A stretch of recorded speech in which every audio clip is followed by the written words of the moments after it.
Halo Romo. Oh, sore. Romo kan ini kemarin kita bicara di Lawu, Ya, bicara tentang doa. ya, Lalu saya mendengar ada tempat yang sangat bagus di Dieng Romo untuk ngobrol masalah doa. siap. Kira-kira tempatnya di mana Romo? Menurut Romo yang bagus? Yang bagus karena ya dekat Telaga Warna ya. Gua Telaga- Semar. Gua Semar. Ya, Siap, ngopi dulu Romo. mantap. Nah, itu. Wah, ini sedap ini Romo. Kasih. Nah, banyak kuku. Cukup. Ngomong. Saya juga Romo.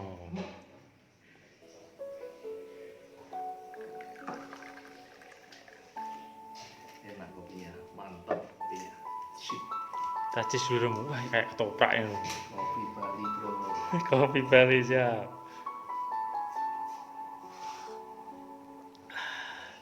Gimana Romo? Kita berangkat? Siap. Oke. Oke.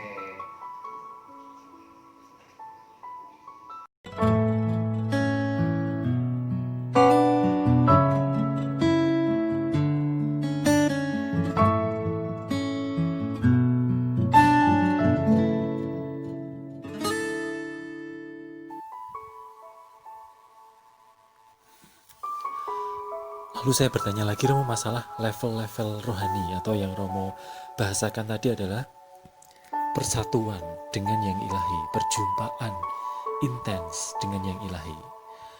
Ada teori yang tadi Romo katakan dari Laszlo Zulnay, ada level 0, level 1, level 2, level 3. Saya bayangkan orang-orang yang egois itu mungkin perjumpaan ilahinya masih level 0 atau level 1. Mungkin Romo bisa jelaskan level 0 dulu. Level 0 itu yang bagaimana Romo?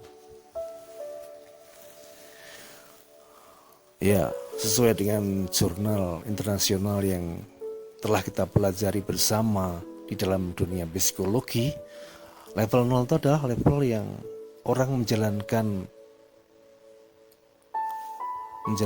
ibadah, menjalankan doa dan sebagainya itu hanya karena takut atau karena taat. Jadi dia menjalankan tanpa bertanya apapun juga. Katakanlah, kenapa kamu kok ke gereja? Ya karena saya harus taat oleh aturan dari gereja dan tidak pernah bertanya. Tuh. Dan tidak pernah bertanya dan juga tidak pernah berakibat untuk hidupnya. Ya, hanya gitu aja. Sama orang yang sholat ya sudah adzan sholat semuanya. Yang Hindu ya gitulah. Tapi sungguh-sungguh tidak ada apapun yang merubah. Jadi dia hanya sungguh-sungguh taat total dan sekali lagi itu hanya karena disuruh kasarannya. Jadi tidak tapi hanya disuruh dan pokoknya saya hanya taat tanpa tahu akibatnya apa, ada efeknya atau enggak, pokoknya saya taat. Baik, level 0 adalah orang yang taat buta. Jadi taat tanpa ada kedalaman begitu. Lalu akibatnya tadi Romo juga jelaskan maka hidupnya ya tidak berubah gitu. Kalau tadinya egois ya tetap egois, doa ya tidak merubah hidupnya karena dia doanya disuruh, dia ada kerohanian hanya karena taat dan disuruh tidak ada kedalaman. Kalau level 1 Romo bagaimana? Level 1 itu ketaatan hanya diwarnai dengan pertanyaan yang sangat minim. Dalam arti, kenapa kamu gereja? Ya ini memang peraturan dari gereja, perintah dari gereja, 10 perintah gereja atau apa, 5 perintah gereja. Lalu tanyanya itu pun tidak akan berefek apapun. Karena dia tanya hanya sekedar di otak. Dan sekali lagi yang lebih dominan adalah pokoknya dia tetap taat tanpa merubah pribadi dan tanpa berefleksi, tanpa mengolah secara hati. Ya berarti level 1 itu level 0 yang ditambah sedikit gitu ya kedalamannya, tapi ya tidak dalam-dalam banget. Kalau level 2 itu bagaimana Romo? Gejala saya bisa mengalami level 2 begitu. Level 2 menurut Zulnai sudah ada titik-titik pencerahan untuk berubah. Tapi dalam arti ya masih juga ada unsur taatnya, tapi dia sudah mulai bertanya, kenapa ya saya kok harus tiap minggu ke gereja? Kenapa kok saya harus tiap Jumat ke masjid?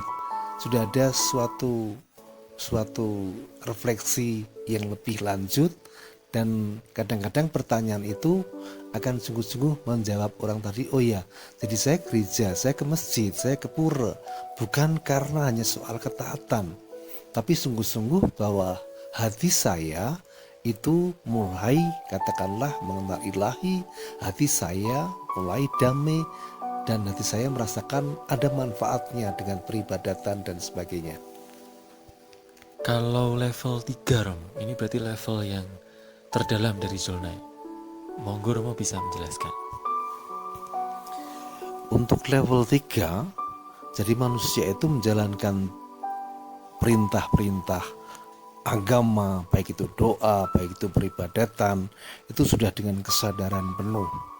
Bahkan menurut saya level 3 itu adalah level yang tertinggi, dan orang di dalam setiap langkah hidupnya senantiasa neges kehendak Tuhan. Contohnya seperti, maaf ya, seperti saya agak sombong nih ya, seperti umpamanya kita ke Dieng, lalu ternyata kamu mengatakan bahwa Dieng sudah dibuka. Ketika sampai di sana, sampai sana ternyata masih ditutup, Gua Semar. Kalau saya berada di level 1, saya akan mengatakan daroki bajingan, danco, ngapusi, itu. Tapi kalau level 1 atau level 2, saya pasti level 1 atau level 0, saya pasti bilang gitu. Tapi saya nggak berbuat macam itu. Bahkan saya mengatakan apa? Saya hanya melihat bahwa mungkin Tuhan tidak mengizinkan saya ke Gua Semar kali ini. Tapi syukur pada Allah, puji Tuhan, alhamdulillah, Tuhan tuh punya rencana lain. Ternyata dalam perjalanan ke Dieng, setelah kita nggak bisa ketemu, kita nggak bisa masuk ke Gua Semar, lalu kita dikenalkan dengan orang-orang yang jaga parkir, dengan penjaga juru kuncinya Gua Semar. Bahkan di sana pun sudah tertulis tidak boleh menerima tamu. Tetapi ketika kita yang datang diantar oleh tukang parkir, Mas Jo atau siapa tadi, lalu dia mengatakan silahkan, dan Mbah Ros, juru kunci Gua Semar, sangat welcome. Monggo Pak, monggo, lalu ngomong-ngomong dan sebagainya. Dan bahkan ketika pamitan, salamannya begitu hangat, begitu luar biasa. Dan kita pun mengalami banyak cerita tentang Gua Semar, tentang tempat untuk mencari yang kan di Dieng itu ada dua hal. Jadi satu, Gua Semar itu yang untuk putih. Jadi itu dari yang putih, lalu ada satu lagi pesanggerahan untuk yang hitam. Yang hitam itu adalah untuk mencari pesugihan. Tapi tadi Mbah Rus mengatakan bahwa di sana harus mengorbankan anaknya, dan dalam jangka 10 tahun harus mengorbankan lagi atau bagaimana. Itu lalu yang Gua Semar itu adalah yang untuk yang putih. Saya mengatakan ini aneh gitu loh. Ini aneh. Dan seperti dalam dulu waktu yang mengatakan tidak ada sesuatu yang kebetulan. Ketika saya mendapatkan kayu liwong, itu tidak kebetulan. Itu rencana ilahi lah. Rencana ilahi. Sama ketika kita Gua Semar ditutup, dan saya mencoba menjadi orang yang level 3 tadi, mencoba mencari apa sih kehendak Allah, nesep kehendak Allah. Dan Allah memang pengen supaya kita tidak ke sana, tapi kita ketemu dengan juru kunci dan justru mengetahui lebih banyak tentang Gua Semar dan macam-macam. Nanti suatu ketika kita bisa meditasi di sana. Ini menarik Romo. Tadi Romo menjelaskan ada Gua Semar yang dipakai untuk meditasi bagi yang berniat putih, dan pesanggerahan yang dipakai untuk ya teman-teman yang punya niat hitam begitu. Tadi saya juga sempat melihat daftar tamu, Romo juga Perso, dan luar biasa ada begitu banyak tamu, dari dosen di Amerika, ada pengusaha, ada model, ada politikus, ada macam-macam di daftar tamu. Saya tidak akan menyebutkan namanya walaupun baru sangat terbuka. Nah, ini tadi Romo menjelaskan ada yang niat putih dan ada yang niat hitam. Yang niat putih dulu saya tanya Romo, nanti akan saya tanyakan yang niat hitam. Kadang-kadang kalau saya temui pribadi-pribadi dan juga kesaksian beberapa mahasiswa saya, orang-orang yang level 3 yang ikhlas, yang tulus berdoa pada Tuhan, yang sangat dekat dengan yang ilahi itu dianugerahi anugerah-anugerah khusus. Jadi seolah kalau sudah level 3 itu pandangan awam itu otomatis bisa narik pusoko, otomatis bisa jadi paranormal, otomatis bisa menyembuhkan. Apakah memang demikian atau bagaimana?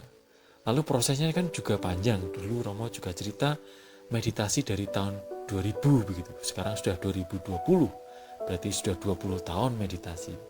Lalu punya anugerah seperti ini. Apakah level 3 itu sedemikian panjang prosesnya, lalu juga kalau sudah di level 3 yang tulus, ikhlas, pasrah itu lalu bisa menjadi tanda kutip paranormal begitu atau bagaimana Romo? Menurut aku pribadi sih tidak otomatis. Orang yang soal level-level itu kan bagaimanakah sikap hati seseorang terhadap yang ilahi dalam perwujudannya di dalam ungkapan doa, peribadatan, and so on. Lalu apakah yang sudah level 3 yang pasrah dan berikutnya itu bisa menjadi paranormal, bisa menjadi katakanlah orang yang punya karunia? Enggak. Menurut saya orang yang menjadi paranormal, orang yang menjadi punya kelebihan itu memang dipilih oleh Tuhan, dipilih oleh yang ilahi. Bahkan kayak Dr. Greta itu pernah mengatakan ketika jumpa sama saya, dia mengatakan you are the chosen one, kamu orang yang terpilih. Jadi level-level itu tidak menentukan bahwa seseorang akan menjadi orang yang punya kelebihan, orang yang bisa menyembuhkan, enggak. Tapi menurut saya level lebih bagaimanakah orang tadi sungguh-sungguh menghayati hidup ini sebagai makhluk Tuhan untuk betul-betul mencari kehendak Allah, tapi tidak ada hubungannya dengan karunia-karunia lain, Mas. Nah, sekarang saya bertanya kepada niat hitam tadi istilahnya Mbak Harus tadi, yang punya niat hitam lalu kadang meditasi topo di pesanggerahan bisa jadi 1 malam suntuk atau 3 hari 3 malam dan seterusnya. Tadi Mbak Harus menjelaskan, Romo mendengarkan, saya juga sangat mendengarkan bahwa ada pesugihan yang mengorbankan anak yang tersayang. Bisa anak sulung atau anak ragil. Itu kan luar biasa jahat begitu Romo ya. Lalu saya membayangkan dari sekian banyak tamu itu kan mungkin ada juga yang punya niat hitam. Pertanyaan saya, itu ke depan kalau mereka sudah meninggal, mungkin mereka karena pesugihan itu lalu menjadi kaya raya, harta tahta, jabatan itu menjadi luar biasa. Tapi kalau mereka sudah meninggal, itu nasib arwah mereka bagaimana Romo? Ini sebenarnya merupakan kelanjutan dari video kita, YouTube kita minggu lalu ya, ketika Kecil Lawu. Jadi sekali lagi orang-orang yang macam itu, meskipun dia mengorbankan orang lain, mengorbankan anaknya, mengorbankan anak ragilnya, mengorbankan anak yang disayanginya, tapi dia secara pribadi juga akan menjadi korban. Praktis itu pasti. Yang pertama kan dulu saya katakan bahwa orang yang punya niatan tidak baik, atau kalau di Dieng ya ke Bajul Sengoro yang di pesanggeran yang dunia hitam itu, dia akan sungguh-sungguh betul-betul akan mengabdi juga ke akhirnya ke Bajul itu.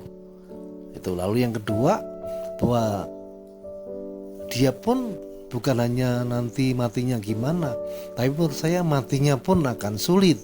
Karena dia kan plastis, mau tidak mau akan lekat dengan harta, mau tidak mau akan lekat apa yang dicari. ini mengulangin yang dulu sih. Tapi menurut saya penting untuk diperhatikan. Selama orang itu tidak benar, itu pasti juga akan sampai ke hatinya. Jadi bukan hanya anaknya, bukan hanya cucunya, bukan hanya orang-orang yang dikorbankan, tapi dia sendiri pasti akan menjadi sengsara. Apakah ada contoh Romo, misalnya salah satu yang berkonsultasi dengan Romo yang mempunyai nasib seperti ini, apakah orang tuanya atau siapa yang pernah pesugihan begitu, lalu bagaimana keadaannya begitu? Contoh menurut saya sih lumayan banyak kalau saya bilang ya. Dalam arti ini, contoh yang konkret, ada orang yang katakanlah siapapun ya, X gitulah, dia mencari pesugihan ke Gunung Kawi. Dan dia di Gunung Kawi itu mengorbankan semua anak laki-lakinya. Lalu anaknya semua meninggal dan ada satu yang masih koma waktu datang pada saya, dan dia sungguh-sungguh koma sekian bulan waktu itu dan tidak sembuh-sembuh. Saya diminta untuk menyembuhkan dan waktu itu saya hampir menyembuhkan. Tapi ketika saya ketemu dengan Dokter Rita itu sahabat saya dari Sukorejo, lalu dia mengatakan, Romo jangan menyentuh orang itu. Kenapa mate? Saya tanya pada Dokter Rita gitu. Kenapa mate? Karena kalau Romo menyentuh orang itu, Romo menjadi pengganti korban Gunung Kawi. Saya nggak mau kan, rugi ya kan. Wis direwangi dadi Romo ora dibojo, kacau aku kan gitu. Lalu ternyata sampai sekarang juga masih koma, dan ketika sending, lalu istrinya tanya-tanya, ternyata ibunya itu mencari pesugihan di Gunung Kawi untuk mengorbankan anak-anaknya.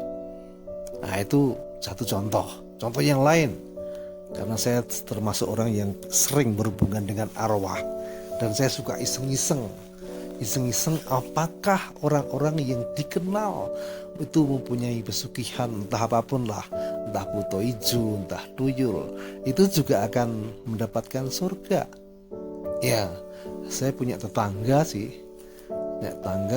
yang saya kenal, Katolik juga, mantan suster kan, lalu akhirnya dia cari gituan dan sekarang sudah meninggal. Dan dari terawangan saya sudah sekian puluh tahun meninggal, belum mendapatkan jalan untuk sampai ke surga, apalagi bersatu dengan yang ilahi itu. Tapi sekali lagi, ini dengan kemampuan saya menerawang, melihat kontak dengan arwah-arwah itu. Jadi menurut saya sangat konkret sih. Monggo.